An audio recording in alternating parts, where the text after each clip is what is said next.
mga lods, magandang araw sa inyo lahat. For today's video po, sasabihin ko po sa inyo yung mga pambihirang ugali ng mga lalaki na talaga nga namang hinahanap ng mga babae. Pero bago yan, isa muna mabilis ang shoutout kina Henry Mainit Carlon from Charlie Company, Davao City. Shoutout din kay Junjun Janiba from Nara, Palawan, always watching your vlog. Shoutout din kay Sibiro Baldago. Shoutout sa inyo lahat. Maraming salamat. God bless po.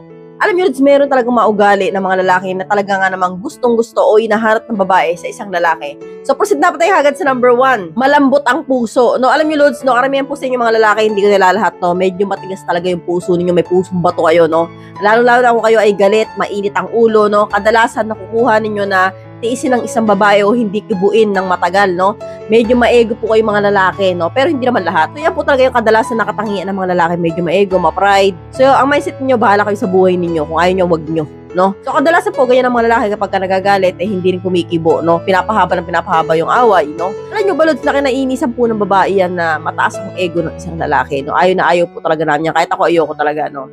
Mas gusto po talaga namin sa isang lalaki, no, ang talagang hinahanap namin, yung malambot yung puso, no. Ang ibig sabihin ko po dito, Lods, sila po yung mga tipo ng lalaki na tumatagal yung galit 24 hours lang o 2 araw lang, eh okay na, no. Nakipagbati na, nakipag-usap na, nagsusorry na, no.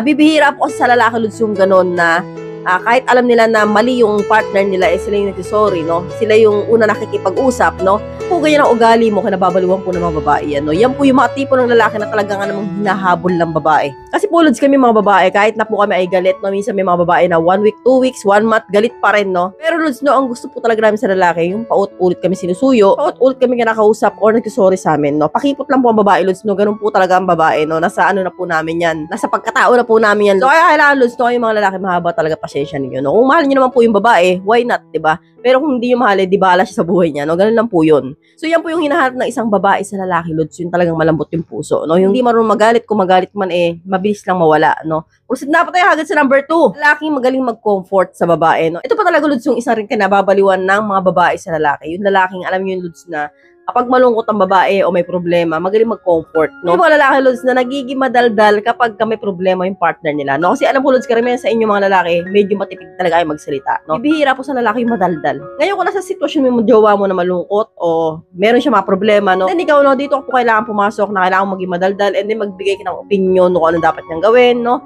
Pag-ani mo yung loob niya, no? Ito po talaga, Lods, no, kapag ganito ang lalaki, nako, talaga nga namang hinahabol-habol talaga ng babae yan, no? Takot ang babaeng mawala yung ganyan lalaki, no? Yung magaling mag-comfort.